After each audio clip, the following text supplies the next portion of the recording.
Ах トゥ 12. Эртээ урдын цагт хаан хатан хоёр аж төрж байжээ. Эв найртай, элбэг жаргалтай амьдрсаар 12 хүүхэдтэй болсон нь бүгдээрээ хүү байжээ. Хаан хатандан нэг удаа 13 дахь хүүхэд чинь охин болж төрвөл 12 ахыг нь алхаас өөр яах вэ? Хураасан хөрөн хошуунуудыг маань охинд минь хүрдэг гэж гин. Тэгээд хаан 12 авсгийг зарлиг буулгасан юмсанжээ. Модны үрдсээр зөөллөж, жижигдэр тавьсан 12 авсыг нууц өрөөнд хийгээд төлхүүрийг нь хатанд өгч, хэндэж үл хэлгэж хатуу тушаал буулгасан гинэ. Хүүрхийг харамсан өдөржин уйдгарлжээ. Бурхнаас заяасан Вениамин нэртэй баг хүү ээжээсээ огт салдаггүй юмсанж. Тэрээхээсээ хонгорхон ээж минь харамсаж юунд уйдгарлав гэж асуухад хонгорхон өр минь хэлэхэд хэцүү байна гэж их нь хариулжээ. Гэвч хүү амар заяа үзүүлсэнгүй. Тэгэхэр нөх модны үрдсээр дүүргсэн 12 австаа өрөөг онгойлгож үзүүлжээ. Тэгээд хүүдэн хонгор өр Вениамин минь эдгээр авсыг эзэг чинь чамд болон чиний 11 ахад чинь зориулж хийхийг тушаасан юм. Хэрв надаас охин төрвөл та нарын амь сүйдэх нь гэжээ. Их ойлон хайлан энэ тухай өгүүлэхэд хүү ээжийг нь тайтгаруулан хонгор ээж минь битгий үйл арга учир олоод эндээс бид явна гэжээ. 11 ахтайгаа аглаг ойд оч өндөр модны орой дээр өдөржин ээлжилж суугаад өргөө шилтгэнийхэн оройг үргэлж харуулд. Хэрв надаас хүү төрвөл цагаан туг, охин төрвөл улаан туг хатгана. Цагааныг харвал эргээд ирцгээ. Улааныг харвал буруулж зогтцгаа. Бурхан та нарт туслаг. Өвлийн цагт харилцсан түүдэгтэн дулаацаж, зуны цагт халуун нарнаас болж бүүх гэж шүн бүхэн босож бурхандаа би залбирна гэж ихэнх хүүдэн хэлсэн юмсанжээ. Тэгээд л хүүхдүүд ойроо явцгаасан гинэ. Өдөр бүхэн ээлжлэн өндөр модны орой дээр сууцхан өргөө шилтгэнэн харуулдах болжээ. 11 өдөр өнгөрч Вениамины ээлж болж гинэ. Тэгээд тэр шилтгэний оройд туг байхыг харсан юмсанжээ. Гэхдээ цагаан биш, улаан, цус шиг улаан туг тэдэнд үхэл зарлан намирч байжээ. Энэ тухай сонссон ах トゥ нар хэлгэнэн хаа нэгэн охиноос болж хамтаараа бид үхнэ гэж үү? Өөний төлөө өшөргөцгөөе. Хэрв охин тааралтвал улаан цус нь урсаг гэж өчцгөөжээ. Тэгээд тэд цаашаа түнэр харанхуй ойроо орж харах эзэнгүй байсан шидэт амбаар олцгооч гинэ. Энд бүгдээрээ суурьцгаая. Хамгийн баг, хамгийн хүчгүй Вениамин гэрээ сахина. Харин бид ан ав хийж амь зуух болно гэж анхнар нь өгүүлжээ. Анхнар нь ан хийж, туулай, гөрөөс, тагтаа шуу авлан Вениаминд авчирч өгнө. Тэр хоол унд зэхинэ. Амбар байшинтан 10 жил амьдарсан боловч цаг хугацаа харавсан сум шиг өнгөрчээ. Хатны төрүүлсэн охин жөсөж том болжээ.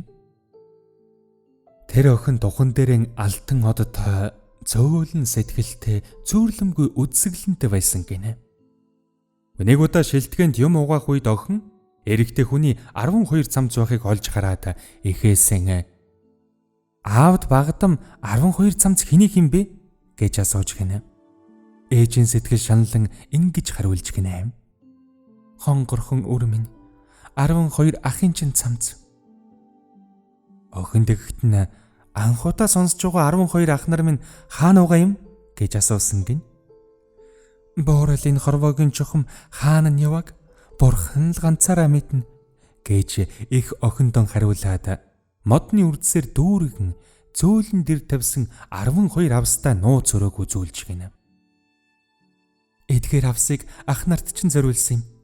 Чамайг төрөх үед ойроо тэд зогтсон гэд болсон явдлыг өгүүлсэн юмсанжээ. Охин ихтэн хонгор ээж минь битгий үйл би ах нараа олноо гэж хэлээд 12 цамцыг нь аваад явж гинэ. Тэгээд охин яг тэр түнэр харанхуй ойд хүрчээ. Өдөр өнжин явсаар үчийн бүрий болгоход шидэд хамбарт тулж очиж гинэ. Тэнд нэгэн хүү байж гинэ. Хэрэг зэрэг юунд вэ гэж хүү охиноос асуухтан гоё даашинз гоо үдсэглэн тухан дэрэг алтан одыг нь харан гайхаж гинэ. Би хааны охин 12 ахыгаа хайж явна. Газар доороос ч тэнгэр дээрээс ч хаан байсан газараас нь яагаад ч гэсэн олно гэж охин хариу өчжээ. Тэгээд охин ах нарынхан 12 замцыг үзүүлж гинэ. Дүүгээ таньсан Винамын түүнд би чиний багах Винамын байна гэлээ. Ах дүү хоёр баярын нулимс унгацхан тэврэлдэн үнсэцгэж гинэ. Тэгээд ах нь хонгор дүү минь таарсан охиноо алах ам өчхийг ах нар чинь өгцгөөс юм. Учир юундав гэвэл хаа нэгэн охиноос болж бид хааны ордоос зүгтсэн юм гэжээ. Ах нарынхаа амийг аварч чадвал өгөхөд би бэлэн байна гэж охин хариу өчжээ. Чамайг үхээсэй гэж би огт хүсэхгүй байна. Энэ авдарт нуугд ах нарыгаа ирэхээр аргалж чаргалахыг оролдъё гэж ах нь дүүдэн хэлв. Охин ч хэлсэн ёсоор болгов. Ах нар нь шүн ангаас ирэхэд хоол бэлэн байж гинэ. Хоол идэх зуран ах нар нь Винаминаас сонин гажин юу байна гэж асууж гинэ. Та нар юу ч мэдэхгүй байна уу? Хэмээн Винамин өчжээ. Үгүй гэж тэд хариулв. Тэгэхээр нь ойд очсон та нараас энд суусан би илүү ихийг сонсох юм гэхэд тэгээд чи яриач дээ гэжээ. Тэр болно. Харин та нар хамгийн түрүүнд таарсан охины амийг хороохгүй гэж ам өг гэж гинэ. Тэгнь би дөршөн түргэн хэлээч гэхэд Винамин манай дүү ирсэн гэж гинэ. Авдраас духан дээрэн алтан одтой гоёмсог сайхан говцтой хааны охин гарч иржээ. Тэр үнэхээр гоо үдсэглэнтэй байж гинэ. Ах нар нь бүгдээрээ баярлан охин дүүгэн үнсэцхэн зүрхний угаас хайрлан өрөвдөжээ. Охин Винаминтай үлдэн ажилдан тусалдаг болж гинэ. 11 ах нь ан хийж, туулай, гөрөөс, тагтаа шувуу авлана. Винамины дүүтэйгийн хоол унтцэх гинэ. Охин гişүүтүүн гал түлж, үндэс ногоо цуглуулан пишин дээрийн тогоо тавьж оройн хоол хийнэ. Амбаран шил тол шиг цэвэрлэж ах нарынхан хувцсыг гялцал угаана. Ах нарын сэтгэл хангалуун ам бүлэрийн эв найртай аж төрдөг байлаа. Нэг удаа Винамын дүүтэйгэн үнэхээр амттай хоол хийжээ. Бүгдээрээ цугларан ууж идэцгэн хөгжиж баярлаж байж гинэ. Шидэд амбарын дэргэд өчүүхэн цэцэрлэг. Тэр цэцэрлэгт 12 сараан цэцэг ургадаг юмсанжээ. Ах нараа баярлуулъя гэж охин гинт бодоод 12 ахтан нэг нэгээр нь бэлэглэх гэж цэцгүүдийг тасалж хаж гинэ. Дөнгөж таслангууд 12 ах нь 12 хон хэрэг болоод нисээд явчихжээ. Аймар их ойд охин ойр ганцаараа үлдэж гинэ. Эргээд нэг хартал эмгэн хажууд нь зогсож байжээ. Охин минь чи хэрэг тарилаа. 12 сараа нэг чи юунд таслав? Тэд чиний ах нар байсан юм. Тэгээд одоо үүрд хэрэг болсон гэж тэр эмгэн өгүүлжээ. Охин ойлон байж арга чарга байна уу гэж асуужээ. Хаалга да. Ганц л зам бэ. Эгтэн тэр хэцүү. Чи чадахгүй. Бүтэн 7 жил загас шиг дуугавэ. Огт бүү инэ. Хугацаа дуусахад хормын төдий үлдсэн ч ганц л үг дуугарвал ах нар чинь үхэн гэж эмгэн түүнд хэлжээ. Ах нарынхан амийг аварч чадна гэж охин дотроо бодож гинэ. Тэгэд тэр охин өндөр модны орой дээр суугаад өдөржин юм нэгтэг болсон гинэ. Үг дуугардаггүй. Огт инээдгүй байжээ. Яг тэр үед бас энэ ойд нэгэн хаан ан хийж явсан юмсанж. Анж том нохой нь охины сууж байсан өндөр модны ёроолд очиж хуцаж боорлож гарч гинэ. Хаан хурж очоод духан дээрэн алтан одтой гуаа сайхан охиныг хараад хатан минь болооч гэж гуйжээ. охин оогт дуугарсангүй зөвхөн толгойд өглөө. Хаан түүнийг буулгаж мориндон дүүрээд гэртэн авчирч гинэ.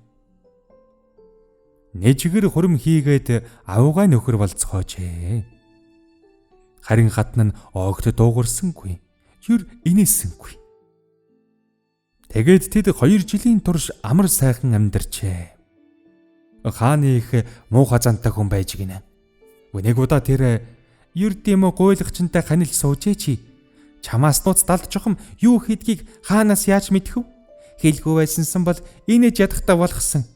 Огт инээдгүй хүнд ариун нандин сэтгэл байхгүй гэдг нь мэдээч гэжээ. Хаан эхлээд итгэсэнгүй. Гэвч хордмоо санаатай эмгэн хүүгэн ядахсаар хатныг цаазлах зарлиг буулгуулжээ. Хатныг шатааж алах гэж томгигчийн түүдэг галыг хашаан дотор асаасан гинэ. Урд өмнийн адил хатандан хайртай хаан өндөр цамхаг дээр гараад нулим сунган зогсжээ. Хатныг модонд барьж хүлээд гал асааж гинэ. Галын дүл сэрвэлзэн хувцсанд нь халдах яг тэр үед 7 жил нь өнгөрч гинэ. Тэнгэрд чимээ шүүгэн гарч 12 хэрэг газарт дөнгөж бунгутан 12 ах нь болж хувирлаа гинэ.